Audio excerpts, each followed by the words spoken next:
Atenção! Começa agora uma teleaula de História do Ensino Médio. Você vai assistir a teleaula de número 71. Bons estudos!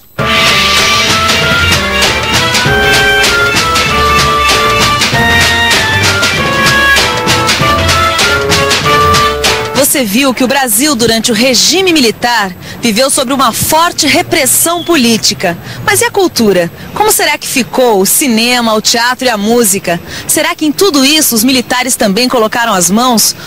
Bom, a cultura brasileira dos anos 60 é exatamente o tema dessa teleaula. Onde você vai ver que durante os anos 60, dois movimentos culturais predominavam no Brasil. O dos engajados, que acreditavam que só a revolução poderia mudar o país, e o tropicalismo, que fazia uma crítica dos comportamentos como caminho para a mudança social. E por fim, você vai ver de que maneira o humor se transformou num instrumento para driblar a censura dos militares.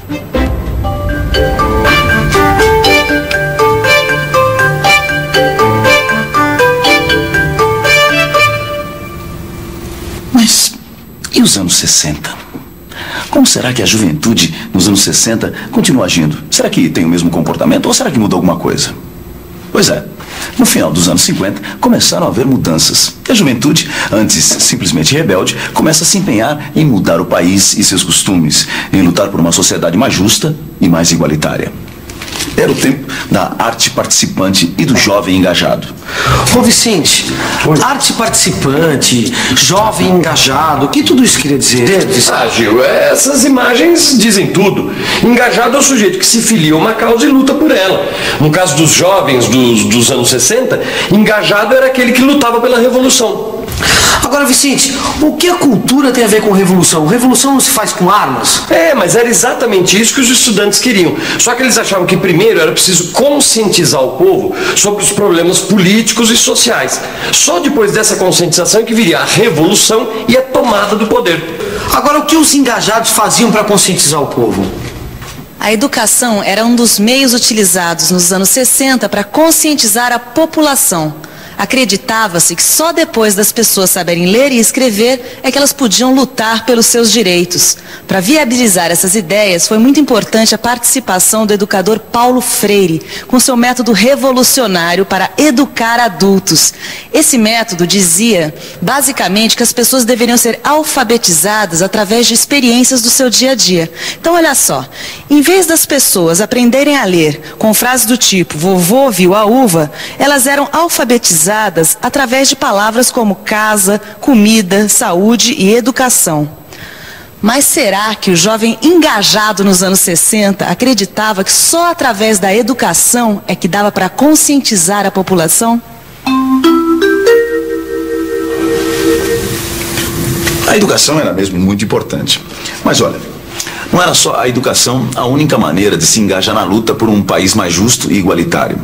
Os jovens dos anos 60 também partiram para a ação política, uma ação que se desenvolvia basicamente na UNE, a União Nacional dos Estudantes, e no CPC, o Centro Popular de Cultura.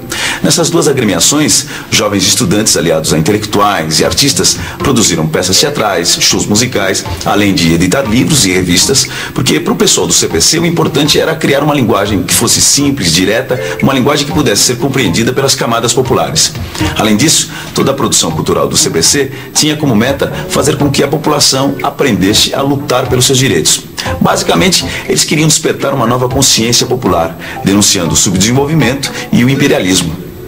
É claro que com o golpe de 64 muda muita coisa no cenário cultural dos anos 60. A sede da UNE foi incendiada, o CPC foi fechado e os estudantes passaram a ser perseguidos pela polícia. Mas é bom a gente não confundir. O golpe de 64 dificultou sim a ação dos estudantes, mas a ideia da arte engajada não morreu. Ela continuou viva no cinema novo, no teatro, na música. Ainda em 1964, o ano do golpe, foi lançado o filme Deus e o Diabo na Terra do Sol, de Glauber Rocha, enquanto a baiana Maria Bethânia estreava no show Opinião. Tanto o filme de Glauber Rocha como o show Opinião denunciavam a ordem vigente, o subdesenvolvimento e o imperialismo. Só para você ter uma ideia de como a arte engajada não morreu com o golpe de 64, olha só o que a Bethânia já cantava em pleno regime militar. Podem me prender, podem me bater, podem até deixar-me sem comer, que eu não mudo de opinião. E enquanto parte da juventude brasileira fazia coro com Glauber Rocha e com Maria Bethânia, havia uma outra parte que não estava, vamos dizer assim, nem um pouco interessada em mudar a sociedade brasileira. Longe da arte engajada, inspirada no sofrimento e na miséria do povo, esses jovens de classe média estavam muito mais interessados em sintonizar a TV Record, onde desde 1965 era transmitido um verdadeiro campeão de audiência, o programa Jovem Guarda. Liderados por Roberto Carlos, Vanderleia e Erasmo Carlos, a Jovem Guarda falava nos carangos, na garota papo firme e nos brotinhos de mini saia. Apesar de não estarem engajados como os estudantes da Uni e do CPC, esses jovens também expressavam o sentimento de rebeldia da época, assim como o seu desejo de quebrar alguns tabus. Mas não foi só a Jovem Guarda que se tornou um sucesso através da TV. Nos anos 60, os festivais de música popular da TV Record mobilizavam o país talvez com a mesma paixão que o país tem pelo futebol. Na sua terceira versão, em 1967, o festival mostrou para o país um movimento que nem bem havia nascido, o tropicalismo. E olha só, heresia para a época, Caetano Veloso interpretou sua música Alegria, Alegria, acompanhado de uma guitarra elétrica. A guitarra elétrica naquela época era considerada um instrumento reservado à música alienada da Jovem Guarda, como se dizia. Mas o uso da guitarra era apenas o começo. O tropicalismo ainda iria inovar muito mais. As letras, os temas, o jeito de encarar o mundo. Os tropicalistas faziam uma música que unia o antigo e o novo da cultura brasileira, que misturava Coca-Cola com acarajé, Carmen Miranda com Beatles. Ouça só um trecho da letra de Alegria, Alegria, de Caetano Veloso. Caminhando contra o vento, sem lenço, sem documento, no sol de quase dezembro eu vou. Eu abro uma Coca-Cola, ela pensa em casamento. Reparou na letra? Viu como ela mostra através de flashes, de imagens fotográficas, o que pensa o personagem, o que ele sente, o seu jeito de olhar o mundo? Assim era o tropicalismo. Olha lá, os tropicalistas eram bem diferentes dos estudantes da Uni e do CPC. Ah, completamente. Nas roupas, nas letras das músicas, na postura política, eles estavam procurando uma outra estética, né? Como assim? Eles eram contra a arte engajada, a estética revolucionária? Não sei se eles eram contra, mas o que eles achavam é que a arte engajada se preocupava muito com a transformação social, entendeu? E justamente por isso se preocupava pouco com a linguagem, com a estética em si. Peraí, mas como assim, Vicente? Explica melhor isso. É que os artistas intelectuais tinham mesmo como preocupação maior a questão da transformação, da conscientização social. Para os engajados, a arte, de uma forma geral, devia estar sempre a serviço de um projeto político mais amplo, que era o de conscientizar a população sobre os problemas sociais do país e depois partir para a revolução. Ô Vicente, os tropicalistas não queriam mudar a sociedade? Queriam, mas não a partir da política como queriam os engajados, entendeu? Para os tropicalistas, essas mudanças viriam a partir de uma crítica mais forte sobre os comportamentos, sobre os costumes, entendeu? E dá pra ver isso no próprio trabalho deles, que era muito mais agressivo, muito mais debochado, muito mais irônico do que o trabalho dos engajados, né?